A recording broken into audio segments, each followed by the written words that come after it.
The President of the United States puts in the letter, what's the explanation and why you didn't refine more since 2020?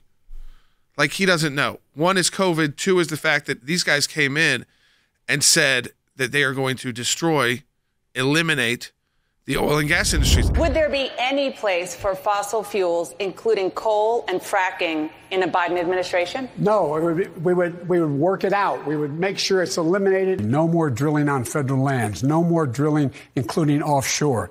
No ability for the oil industry to continue to drill, period. I guarantee you we're going to end fossil fuel. What about, say, stopping fracking and stopping new pipeline infrastructure? Exactly. No new fracking. We are going to get rid of fossil fuels. If you're in this industry, you know what your problem is?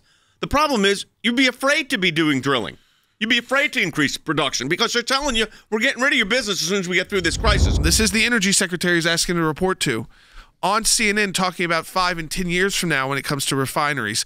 You cannot have it both ways. 5 years from now, 10 years from now, are you telling me you want them drilling for more oil? You want the refineries putting out more gasoline in 5 or 10 years?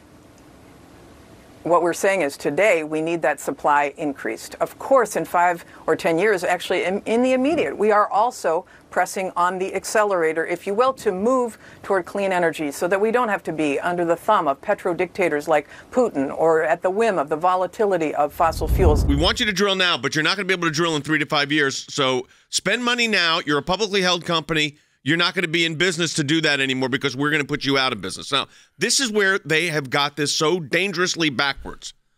And this was, they're trying to close the industry down while they're banging it. And then they blame Vladimir Putin. The Vladimir Putin price hike, that is an absolute false narrative. This president said, and we heard it said earlier, no drilling on federal lands, no drilling offshore, no fossil fuels, no fracking. So we want this from you, but we also want to end your business.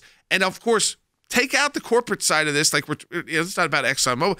This is the impact it has on the American families and American workers. They need to be for leasing. They need to be for permitting. They need to be for exploration and production and transportation. Transportation, of course, comes through the Keystone XL pipeline. But, Jordan, it really doesn't require a new law, and we know that because we had it 18 months ago. Oil companies making their largest profits in years have a choice to put money into producing and refining oil or to put it into the pockets of wealthy shareholders while American families suffer at the pump. Exxon made that choice. It's a ridiculous statement to say that they want the price of gas to be so far out of reach that you decide you're going to stop driving or you're going to make decisions not to drive. That is hurting the company.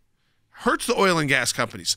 They don't want the prices to be out of your reach. They're just flailing. They are fulfilling the climate activist desires of just take out all fossil fuel. Our allies are confused by it, that literally he's going to Saudi Arabia to be able to ask if they can get more oil. It's the most bizarre set of ideas that lead to this kind of policy and this kind of price flux.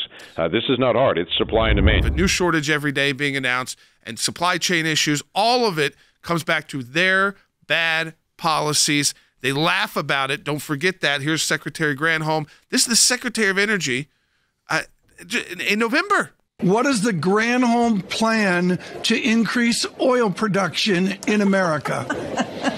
Oh, my God. That is hilarious. Would that I had the magic wand on this. This is now the Secretary of Energy laughing.